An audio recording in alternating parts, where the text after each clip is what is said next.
Welcome to Backbone Unlimited. My name is Matt Hartsky. In this episode, we're digging into one of the most misunderstood transitions in elk hunting, the weeks after the rut ends. The chaos quiets down, the bugles fade, and suddenly the mountains that felt alive just days ago feel empty.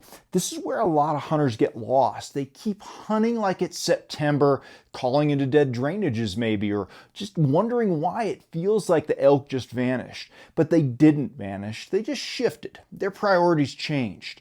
After the rut, bulls are running on fumes. Their necks are swollen, their ribs are showing, and most of them have burned 25 to 30% of their body weight. The game that mattered in September, the fighting, the bugling, the breeding, no longer matters now, right? In October, especially as the month progresses into November, it's about one thing, and that's survival. That means feed, rest, and security become the new hierarchy of needs. If you understand that shift, you can predict exactly where bulls will go, when they'll move, and how to approach them without blowing your chances. This episode is all about learning to think like a post-rut bull. We'll break down the physical and behavioral changes that happen once the rut ends, how those priorities shape movement patterns, and how you can adapt your strategy to match. Because if you can read that transition correctly, you'll stop chasing the ghost of September and start hunting smarter throughout the silence that follows. The first thing every hunter needs to understand about post-rut bulls is this. The rut is brutal. For 3 to 4 weeks, mature bulls push their bodies beyond natural limits. They barely eat, they travel constantly, they fight, they chase, and they burn through stored fat that took all summer to build. By the time the rut winds down, they're running on fumes, they're dehydrated, exhausted, and vulnerable. And that vulnerability is what drives every decision they make from here on out. When you see that transition happening in the field, it's subtle but unmistakable. The bugles that echoed through September mornings fade to silence. You'll glass into basins that once held harems and see nothing but still timber. Bulls start disappearing into darker, thicker country, the kind that offers seclusion and rest more than opportunity. This isn't because they've gone nocturnal or moved miles away. It's because they're conserving energy. Think about it like this. A bull that spent 3 or 4 weeks breeding might have lost 100 pounds. His immune system is compromised, his joints are sore from fighting, and his entire focus turns towards recovery.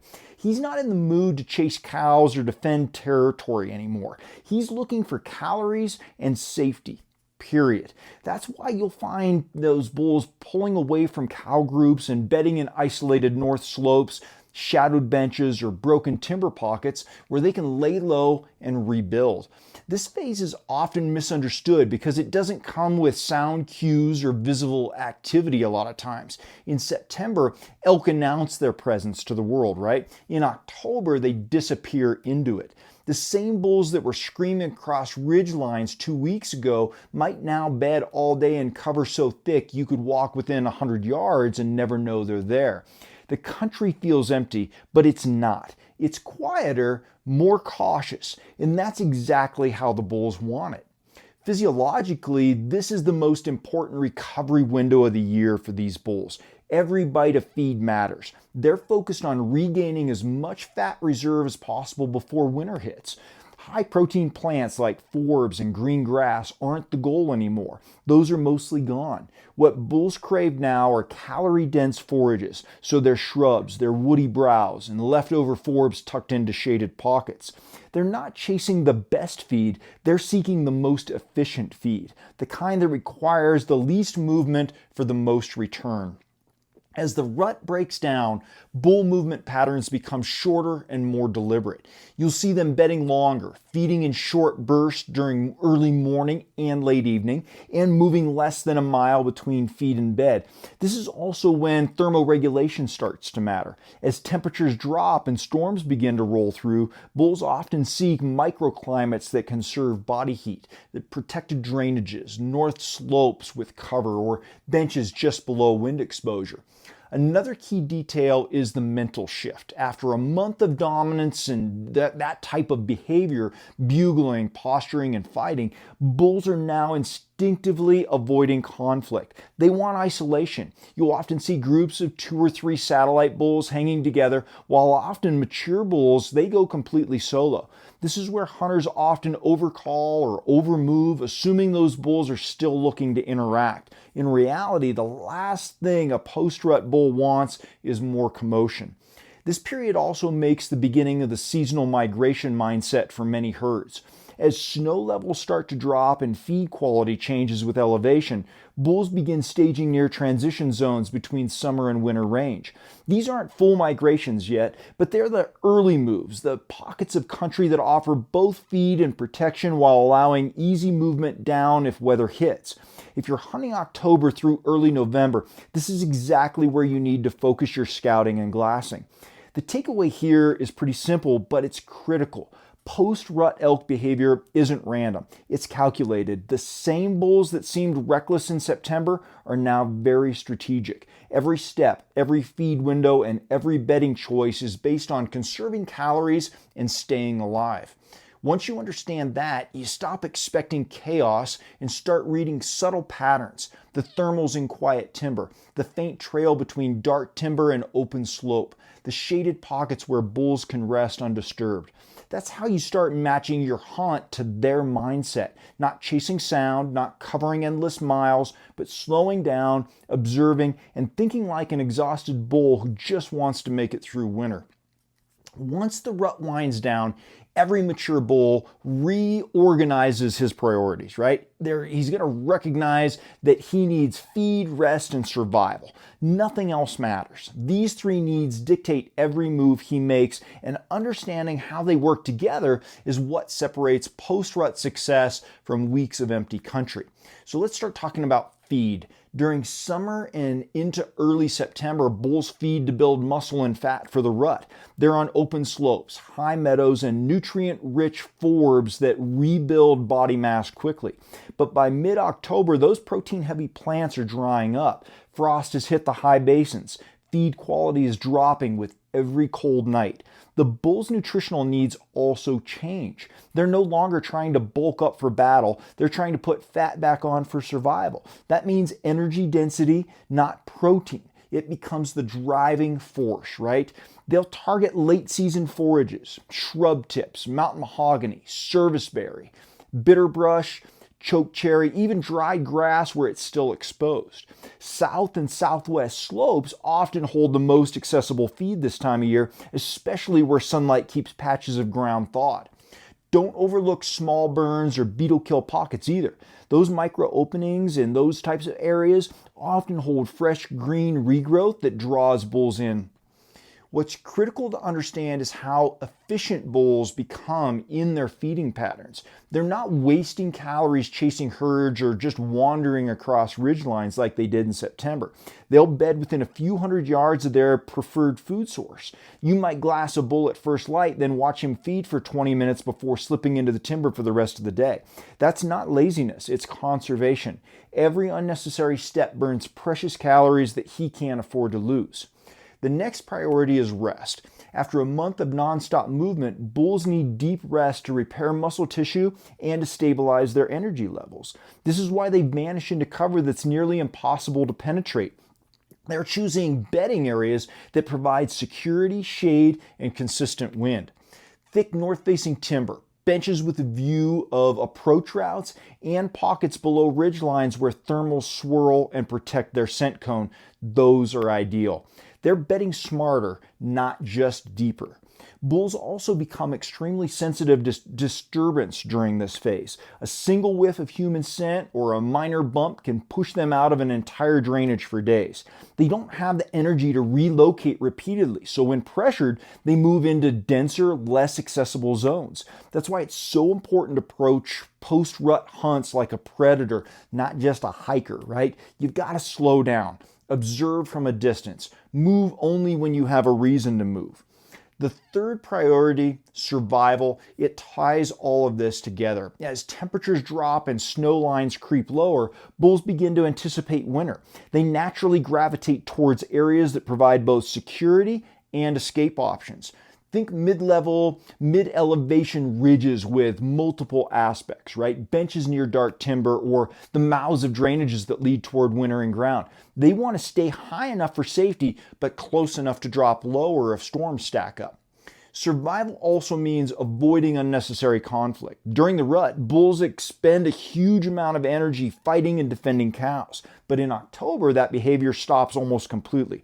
The mature bulls often bed alone, or they'll form loose bachelor groups with other worn down bulls who, are looking for the same goal, recovery. This shift in social structure makes them quieter and more cautious. They communicate less, move less, and rely heavily on the terrain itself for their protection. If you've ever glassed a basin and spotted a single bull tucked under a patch of fir trees halfway down a shaded slope, that's the picture of post-rut survival. He's not lonely, he's safe. He can hear, smell, and see danger long before it gets close, and he's sitting on feed that doesn't require travel. That's his perfect equation. Minimal movement, maximum efficiency. For hunters, the challenge is flipping your own priorities to match his. Success in October and November isn't about chasing sound or covering miles. It's about identifying where all three of the bull's needs intersect. So you've got to ask yourself, where can he eat without exposing himself? Where can he bed without losing wind advantage? And where can he move safely between the two without burning energy or crossing open terrain? Those three questions define the post-rut puzzle. When you can find country that answers all of them in one drainage, some feed exposure, secure bedding, and a short shaded transition, you found where the bulls are going to be. That's the foundation. Next, let's break down where bulls go when hunting pressure builds and how terrain and security zones become the final deciding factor in their survival strategy. Because by the time the rut wraps up, most bulls have had enough of human noise, cows, boot tracks. Hunting pressure is just one of the biggest influences on where they bed, feed, and move after September ends. When you combine that pressure with fatigue and recovery needs, bulls retreat into what I call security zones, areas that offer isolation, predictability, and layered protection for them from both predators and people. These zones look different depending on terrain, but the behavior behind them is universal. A bull that's been run ragged for weeks doesn't just want cover, he wants control. He needs to see danger coming, smell it early, and slip away quietly if it gets too close. That means you're rarely going to find them on open ridges or near visible meadows this time of year. Instead, he's tucked into country that most hunters avoid, right? The thick, dark, tangled places that seem impossible to hunt effectively.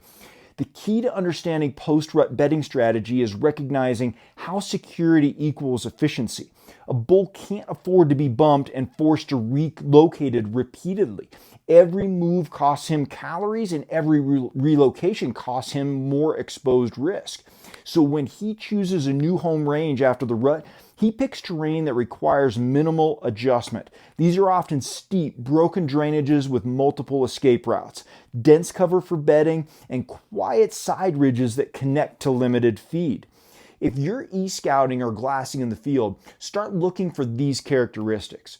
North and east-facing slopes with heavy canopy cover, right? Mid-elevation pockets below main ridges where thermals are stable most of the day. Steep benches or finger ridges that provide both visibility and concealment. Proximity to small patches of feed or regrowth burns that don't require long travel. Those are all the hallmarks of a post-rut bull hideout. Another factor to consider that defines these zones is predictable wind. In September, bulls are often active regardless of thermals because they're distracted by cows and competition. In October through November, wind stability becomes a non-negotiable. They'll choose bedding areas where airflow remains consistent through most of the day. Typically, shaded slopes with a strong downhill thermal until mid-morning and steady upslope in the afternoon. These conditions allow them to rely on their nose while conserving energy. Human pressure shapes these zones even more than the topography. In heavily hunted units, bulls learn fast where the noise stops. It might be one more ridge past a well-used trail or a pocket of timber that requires side hilling through blowdown to reach. If you're willing to put in that extra effort, the kind that most hunters skip because it's miserable, that's often where you'll find them. Bulls feel safe in places that demand pain and patience to access. One overlooked characteristic of true security zones is limited visibility from above. A lot of hunters glass from dominant ridges and assume they can see everything. But bulls understand that same exposure. They choose timbered benches tucked away just below line of sight where thermals swirl but not enough to expose them and where slopes bend enough to break silhouettes. These locations let them monitor drainages below while staying invisible from anyone glassing high. You're going to often notice that these spots are quiet in all the right ways. There's no bugling, there's no chatter, just subtle movement during dawn and dusk. Bulls might stand, feed for a short window, and bed again. They're ghosts in daylight, but perfectly content because they don't need to move far to meet their needs. One of the best times to locate security zones is during the transition from early morning to mid-morning thermals. That's when bulls are going to reposition slightly to catch shade and steady air. If your glassing focus is on shaded north slopes between 8 and 10 a.m., you're in there, right? Just as the sun lights the opposite side of the drainage. You're going to sometimes catch a bull slipping into cover or bedding down. The few-minute window you're going to have there when the mountains reveal what's actually living in them. Keep in mind, not all bulls pick the same kind of cover, right? Younger bulls often bed closer to feed, sometimes within 200 yards of open slope edges. But mature bulls, the ones with real age on them, often vanish into what feels like a separate ecosystem. It's not unusual to find them miles away from any remaining cow herds, deep into nasty timber with nothing but faint game trails leading in and out. Those bulls didn't go nocturnal, they went strategic. If you can learn to identify these safe havens, your post-rut hunts change completely. You're no longer walking through empty drainages hoping to bump something. You're targeting the sanctuaries where bulls actually choose to disappear. That understanding gives you power because once you find where they want to be left alone, you can start planning how to quietly step into their world without alerting them. Next, we'll break down exactly how those herd dynamics and cow behaviors influence bull movement after the rut, and how satellites, herd bulls, and bachelors often respond differently when the breeding season ends. When the rut ends, a major shift happens that most hunters don't understand fully, right? They underestimate. The relationship between bulls and cow herds start to dissolve. The chaos of September is over. Cows are no longer cycling. Breeding is mostly complete, and the glue that held those groups together starts to break apart pretty fast. Understanding how that separation unfolds and how different classes of bulls react to it is critical for finding your post-rut elk. Let's start with the herd bulls, the ones that carried the harems throughout the peak of the rut. By October, these bulls are worn down to the bone, right? They've fought, bred, traveled, and defended territory for weeks, burning through every ounce of stored energy. Once their job is done, they pull away almost immediately. You'll often see them vanish into deep cover, bedded solo, licking their wounds and rebuilding. They've done their part for the year. Now it's time to disappear. That separation isn't random. It's survival driven. Cows and calves still need feed and will often stay grouped in lower, more open country where food is more abundant and terrain allows them to detect predators. But those same areas are dangerous for bulls. They're exposed, vulnerable, and within easy reach of humans. Mature bulls know it instinctively, so they peel off to darker, safer zones. When you find a bull in mid to late October, he's usually nowhere near the main herd. We're talking mature bulls here, right? Satellite bulls, on the other hand, they act a little bit differently. These are the younger, less dominant bulls that shadowed herds during the rut, but didn't win the fight. After breeding slows down, satellites linger longer near cows. They're still curious, still opportunistic, and occasionally hanging around the edges of cow groups, hoping for a late cycle cow. This makes them more visible than herd bulls during early October, especially in lightly pressured areas. But by mid-month, even satellites are going to begin to shift. Once they realize the show's over and pressure builds, they follow the same pattern as mature bulls, pulling back into thicker country to feed and recover. Another key factor is how cow movement impacts bull positioning. As autumn progresses, cow herds become more food-driven and start staging closer to winter range. They focus on open slopes, grassy flats, and drainages with easier access to calories. Bulls track these movements, but from distance. They position themselves near, but not with the herds. Usually they're at least a quarter mile to 3/4 of a mile or more away, and oftentimes higher in elevation, using parallel ridges or side drainages that allow visual contact, but they maintain their safety.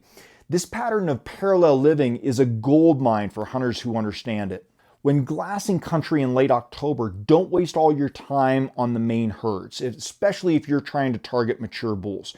Instead, pan half mile above where the herd went, right? Or behind it. Bulls rarely leave the region entirely. They just reposition to keep their distance. They want the same feed quality without the exposure. So those shadow zones just beyond where the herds feed are prime places to find big post-rut bulls. By early November, social hierarchy resets entirely. Small groups of bulls start to reform loose bachelor herds. It's not the same tight summer structure. They're still independent, but there's comfort in numbers again, right? More eyes, more noses for danger. You'll sometimes glass 2 or 3 bulls feeding together in mid-elevation timber, each keeping a comfortable distance. They're tolerating one another now because the breeding competition is over, and cooperation helps them conserve energy and stay alert to predators. Predation risk plays a huge role during this phase too.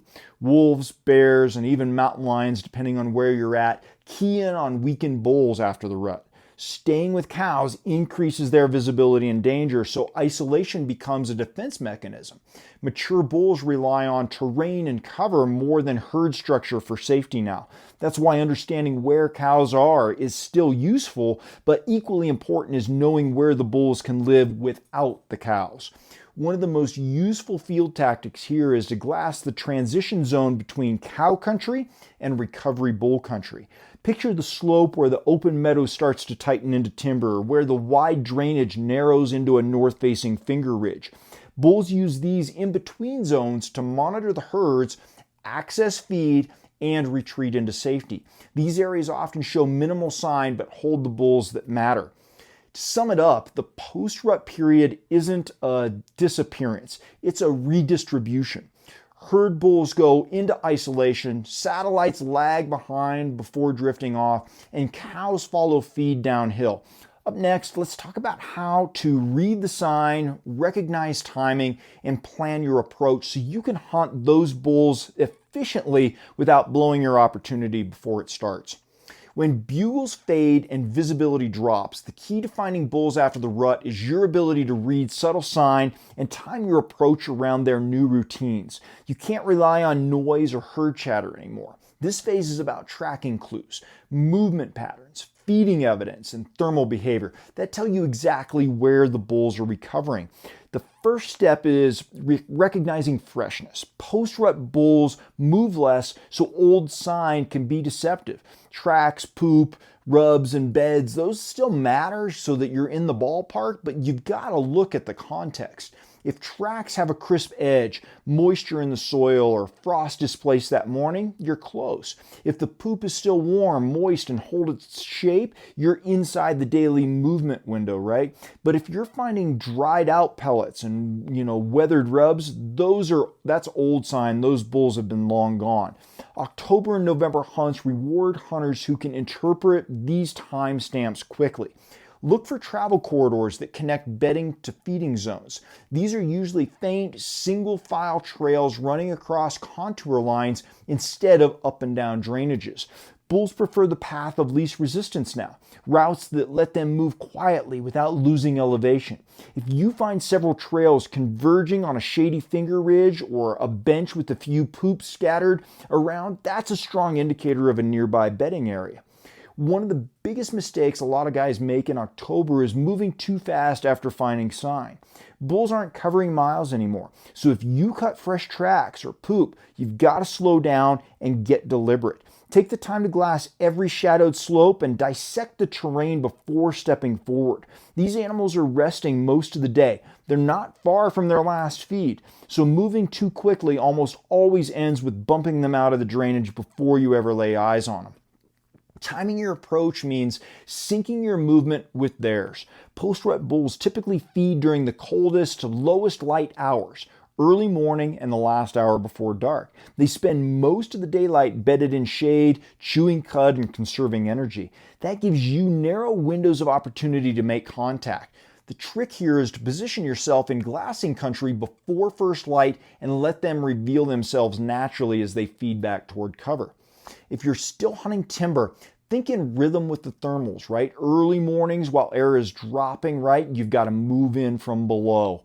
Once the sun starts warming slopes and air begins to rise, you've got to make sure that you're finding the glassing perches, right? And you're watching from above. Thermals in October can flip quickly, and one wrong move can send your scent spiraling straight into a bull's bedroom. So patience beats progress this time of year. Another powerful clue is bedding sign. Post-rut bulls prefer consistent bedding zones that provide shade and visual security. Beds are usually large, oval-shaped depressions with flattened grass, sometimes tucked under fir branches or next to a downed log. If you find multiple beds in a tight cluster with a few pellets scattered around, that's probably, a bachelor herd, right? Or a bull that has repositioned several times. He's comfortable. The more undisturbed and layered the bedding sign, the more you know that a bull is using it regularly. Keep an eye out for transitional feeding sign as well. Bulls that bed in dark timber will still move out to edge feed at night or right before dawn. They favor small openings, old skid trails, or south-facing patches of regrowth grass just big enough to get a few minutes of sunlight. If you're scouting in daylight, focus on those micro meadows surrounded by cover. Fresh poop, churned up soil, clipped grass, those all confirm active feeding. The best hunters don't just find sign, they learn to connect it. Tracks lead to trails, trails lead to benches, and benches lead to beds. When you can visualize that flow in 3 dimensions, you stop guessing where bulls might be and start understanding why they're there. This is how you build pattern recognition, by reading terrain as behavior, not just geography, right? One thing to remember here, post-rut bulls are not spontaneous movers. If you bump one, he's not coming back the next day. You might get a second chance a week later, but probably not sooner. That means your timing has to be disciplined. Set up where you can glass or observe without being detected and give it time. Sometimes sitting on a promising vantage point for an entire morning is the best play you can make. Let thermals shift, let the light roll around, and the mountains will show you what's alive beneath the surface. Patience isn't passive, it's tactical. Every minute you spend reading sign from a distance rather than walking into it preserves your opportunity. In the post-rut world, the bull that stays hidden the longest wins. The hunter who moves slowest and thinks hardest is the one who finds him. Next, let's make sure we cover how to turn that understanding into action with strategic post-rut hunting approaches. The glassing setups, the movement tactics, and mindset that let you hunt efficiently through the quietest weeks of the season. By the time October settles in and the rut completely winds down, the entire rhythm of elk hunting changes. What worked in September, the calling, the covering miles, or chasing sound, it doesn't work anymore. The post-rut demands a completely different approach, one built on patience, precision, and quiet observation. This is where seasoned hunters separate themselves from those who burn out trying to recreate the September chaos. The most successful strategy for this phase is built around one principle: hunt with purpose, not momentum. You can't just hike to feel productive. Every move you make has to serve a reason. Gaining visibility, checking a specific zone, or repositioning for wind. When bulls are tired, quiet, and reclusive, the hunter who moves less but sees more wins. The First key here is your glassing strategy. In post-rut country, visibility is your biggest weapon. This isn't a time for calling or aggressive chasing. It's a time for covering country with optics and patience. Set up on vantage points that give you views into shaded slopes, transition edges, and benches where timber meets open feed. In early morning, glass the east and southeast faces where sunlight meets frost, and helps melt it, and bulls are going to feed there briefly. As the day progresses, shift your focus to darker north and northeast aspects where they'll bed down. The most productive glassing windows are often between 8 a.m. and 10 a.m., and again from 4 to 6 p.m. Bulls rarely feed long, so your goal isn't to be in position and still when they're not moving, right? You want to be in position when they're going to move during those times. Make sure you're bringing a tripod. Slow down your scan and grid each section of terrain deliberately. Look for pieces of elk, not just whole elk. You're looking for pieces of a head, maybe a tine catching the sunlight or a tan patch against the dark timber. The smallest detail can be the difference between seeing nothing and spotting your opportunity. If you're hunting thicker country where glassing is limited, shift to still hunting mode. That doesn't mean creeping aimlessly through timber. It means dissecting micro-terrain features one pocket at a time. Focus on travel routes between bedding and feeding areas and use wind and thermals as your guide. Morning, you're going to move from low to high while that air is sinking. Afternoons, you want to keep that elevation or side hill slowly while thermals are on the rise. Every 50 yards, try to make sure that you're stopping or sooner, right? Still hunting requires, few steps and more looking. Let the woods settle. Watch for movement. Listen for soft branches and slow rhythm of an animal feeding. Your pace should be almost painfully slow. You got to remember, bulls aren't covering ground, so you don't need to either. Still hunting in October through November is about rhythm and awareness, not distance. The hunters who push too fast through good country blow opportunities, right? The next key is your approach discipline. Post-rut bulls have one major advantage. They know how to survive. They've spent years learning how pressure behaves. So when you find one, the last thing you want to do is rush in. Plan every move around thermals and terrain. If you spot a bull bedded mid-slope, study how the air is moving through that drainage before you take a step. Are the thermals still dropping in the shade, or are they starting to rise? Is there a side ridge you can use for a silent approach or a contour line that keeps you shaded? Sometimes the best decision you can make is to wait until the next morning or evening. In the post-rut, success often comes down to timing and pursuit. When you strike too early, you often burn opportunity. When you wait for the right air, the right angle, and the right window, you move unseen and can be successful. Another advantage in this period is that bulls become highly pattern-based. Once they settle into a recovery zone, they don't necessarily move far. They're often feeding, bedding, and rebreeding in the same 400-yard pocket, right? For days. That consistency is your leverage. If you spot a bull one morning but can't make a play, don't leave the area. Set up on a better vantage point the next day under different light. Watch how he uses the terrain and which routes he favors. The longer you study him, the higher your odds climb. When it comes to movement strategy, think ridge to ridge rather than drainage to drainage. This allows you to maintain visibility, wind control, and quiet travel all at once. From above, you can monitor multiple slopes and drainage without ever having to enter them, right? You're learning and scouting as you move rather than gambling every step on the unknown. The less you physically enter elk country, the more elk you're going to actually see. One of the most powerful skills a hunter can develop for this period is learning to hunt with your eyes and brain before your boots. The goal isn't to walk into elk. It's to make the mountains show you where they are.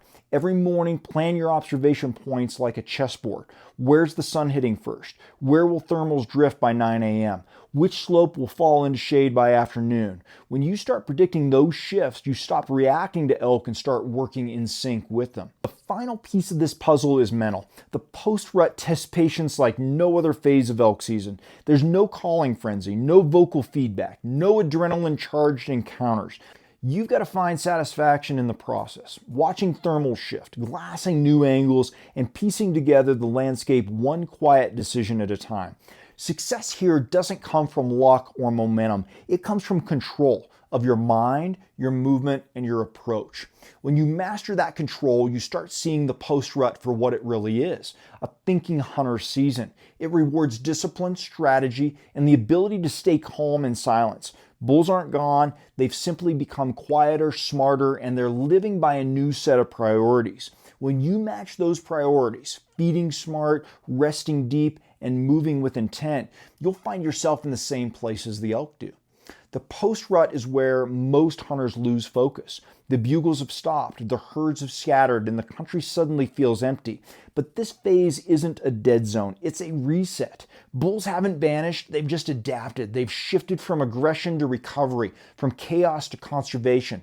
The hunters who recognize that shift don't just keep finding elk, they start understanding them on a deeper level. Every decision a bull makes after the rut is built around survival. He's feeding to rebuild fat, resting to repair damage, and staying hidden to avoid further stress. Once you understand those priorities, you can predict behavior before it happens.